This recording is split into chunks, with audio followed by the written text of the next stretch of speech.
Сезоната во Охрид иструга во полнек. Хотелиерите задоволни од посетеноста и исполнетоста на капацитетите. Охрид по успешна сезона. Додека задоволните туристички работници ги бројат парите, други мака мачат да објаснат дека преполнетоста на македонскиот бисер потајно значи и негово уништување. Она што е влошо во состојбата на езерото е еутрофикацијата или збогатување на водата со хранливи материи. Тие хранителни материи потекнуваат од комунални отпадни води, примарно, од земјоделие и индустрија. Поради својата геолошка и географска поставеност, немаме многу земјоделие.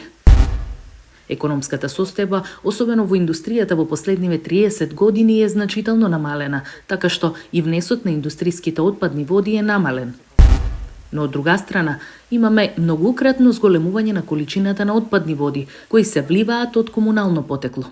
Главниот притисок е туризмот, кој особено во летните периоди доведува до значителни промени во хемијата на водата, а од друга страна влие директно или индиректно на живиот свет.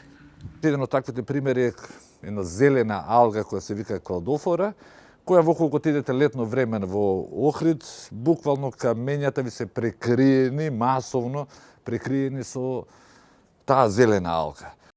Пред 20 на години таа била локализирана само на многу малку места во Охридското езеро. Проблемот е што таа го зафаќа животниот простор на останатите алги и останатите безработници.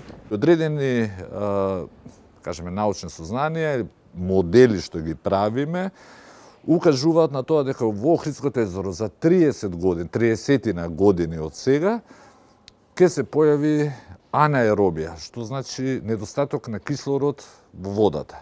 Физиолошките механизми во самото езеро се значително пореметени.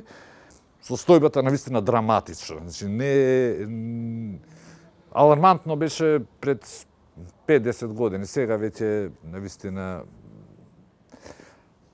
премногу тажно.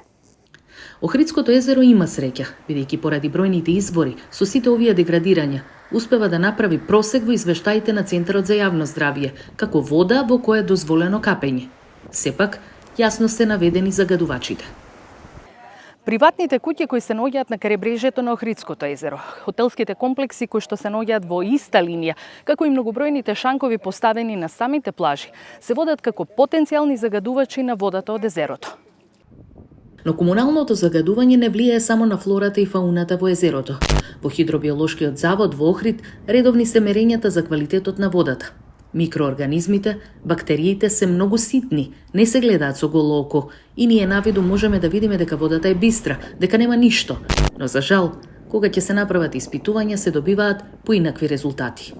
Кога не е туристичка сезона, сите оние плажи кои што се надвор од населените места имаат квалитетна вода од прва класа. Значи, вода која што можете слободно да ја пиете без никакви проблеми. И за жал, значи, од екскретите на капачите, од урината, доаѓа до појава на амонијак во водата, до појава на развој и голема бројност на вкупни колиформни бактерии, ешерихија коли кој индикатор за свежо фекално загадување, клостриди, ентерококи и хетеротрофни бактерии кои укажуваат на органско загадување. Иако кај нас институциите се обидуваат редовно да вршат контроли врз квалитетот на водата за капење, сепак, доколку се случи некоја катастрофа, не постојат многу методи на кои може да се реши состојбата. Не е решение да се шири паника и да се загрозат туристичките потенцијали на македонските езера, кои се главна економска гранка во регионите. Но е важно да се предупредат граѓаните и туристите за можните опасности. Одамна е потврдено дека водата полна со фекалии, што е чест случај кај нас, може да предизвика цела плејада на кожни, оториноларинголошки и дигестивни проблеми. Уште потажно е тоа што Охридското езеро не е единственото со вакви проблеми. Од Институтот за јавно здравје во Ресен упатуваат на редовни контроли на водата на Преспанското езеро, особено во Стење, заради подземните води од септичките јами во селото. Претор, заради отпадните води од сите објекти се собираат во сопствени попивни јами. И од Тешево, испустите од пречистителната станица која ги пречистува отпадните води од Центарот за рехабилитација во Тешево, но која не е реконструирана повеќе години. Сепак, померењата во мај, пред сезоната, во извештајот стои преодна оценка. Отешево е едно од 6 места од каде што екипите на Центарот за јавно здравје земале податоци од површинските води. Според резултатите, степенот на загаденост се води како низок. Ваквите резултати не се доволни за луѓето кои ги имаат бактериите под око. Па не би се капела во преспа. Значи, каде и ке згазните се ви се мати. И во Дојранското езеро се провлекуваат истите проблеми. На колекторскиот систем се приклучени сите хотелско-угостителски објекти кои се наоѓаат по должината на крајбрежјето на езерото, како и двата стамбени комплекса во Нов Дојран. Останатите 4 населени места со индивидуални стамбени згради и викендички не се приклучени на колекторскиот систем, при што диспозицијата на отпадните фекални води се врши преку индивидуални попивни јами кои представуваат хигиенски и епидемиолошки ризичен начин на диспозиција на отпадните води.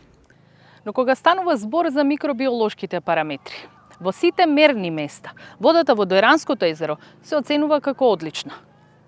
Квалитетот на водата се мери во повеќе наврати, особено пред почеток на туристичка сезона. Она што не се прави е преземање на сериозни мерки за да се спречи уништувањето на езерата и евентуална здравствена катастрофа.